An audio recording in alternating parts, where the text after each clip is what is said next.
Steve Klett. I've known Steve Klett for a long time. A long time. I knew him when his hair was shorter than mine. I knew him before he had even heard of deconstruction. I discovered that it is, as it no doubt always had been, crucial to his worldview.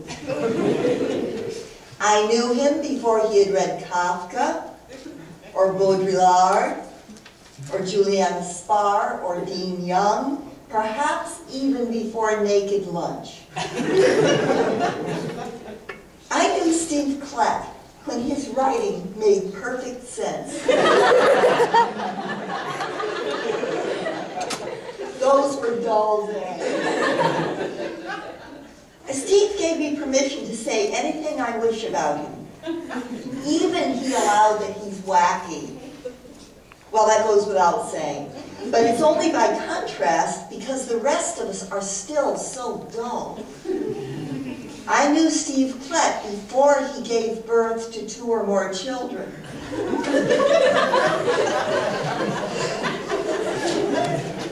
Introducing Allen Ginsberg's first book, the great New Jersey poet William Carlos Williams warned, "Hold back the edges of your gowns, ladies, we are going through hell." Introducing Steve Klett, I must warn, suspend disbelief, ladies and gentlemen, and prepare to be perplexed. We're about to have wacky fun.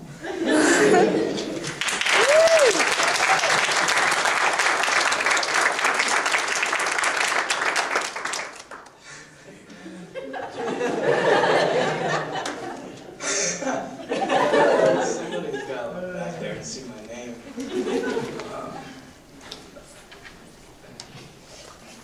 I didn't know Steve was that way. Many thanks and many monkeys. That's the first line to the poem.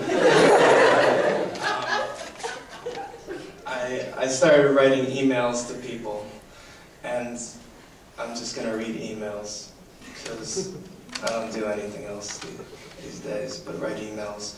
And this one is actually about an introduction that I gave to Dean Young. And actually most of the people I write to are in the audience right now, so we've already heard this, so forget you ever wrote them. Many thanks and many monkeys. This cage feigns the omnipresent and opposable thumb. It's a regular brothel of brontosauruses awaiting evolution, then evoking the involved intertextual T.S. Eliot, who's at the end of every sauropod's scrotum. Today's word of the day at dictionary.com is pedantic. A lot of things are going on that I'm not a part of. My arm is an extension of the keyboard, and green tea provides a new way at looking for the mucus that regulates the way the world turns. You know why? Because it's a giant, lovely, wonderfully icy, cold, nicely brewed flower. That's why. Dandelions are girls kissing boys on playgrounds behind the weeds. Lions are tapering their miles before the big race. And I am one big office building with the tombstone blues. It's a Bob Dylan reference. Watch me as I walk from one website to another on my daily dreaded exercise. See how we run aground in the search for sirens? See how sirens hold our attention with bright, flashing lights? I am constantly tying myself to masts in absolute fear of the way we talk to one another. Please allow me to introduce myself and yourself and all ourselves, because I'm wondering if I'll ever be worthy of introduction, doesn't everyone? You're probably wondering where Steve went, and so am I.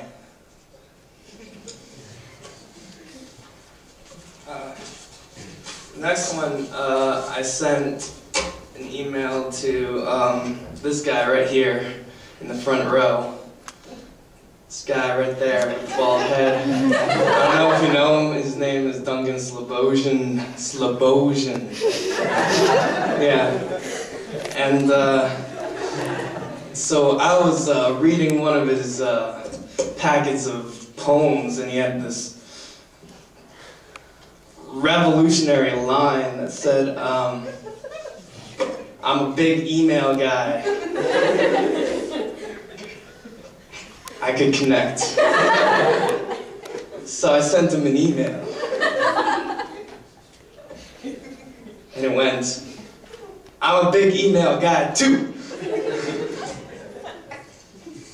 My bigness is defined by the way that my body smashes into words, line after line, with sweat glistening like the quarterback I never was. Bruises are just starting to ripen, green like pears, but not nearly as sweet. To wink is a big deal. Some girl I once knew winked at me as though she were winking at you. And I always queried as the metaphysical significance of her eyelash presence, your absence in my indelible dysphoria. That's a big word. Agoraphobia is natural in this situation. See, I'm using big words because he does.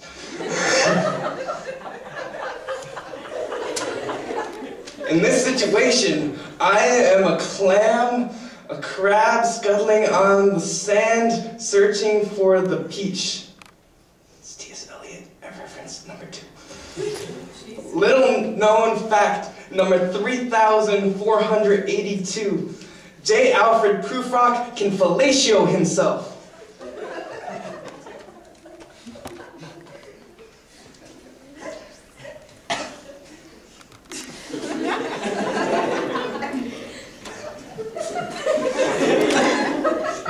Do you feel radiant when you are designing your own brand of sadness?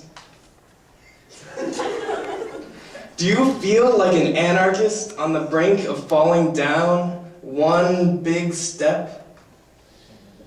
No, you are not. Accusations are bollocks. I am, of course, writing this primarily for myself because a mermaid once told me that I am the last known nomad on the eastern seaboard. Unfortunately, I believed her before she swallowed me.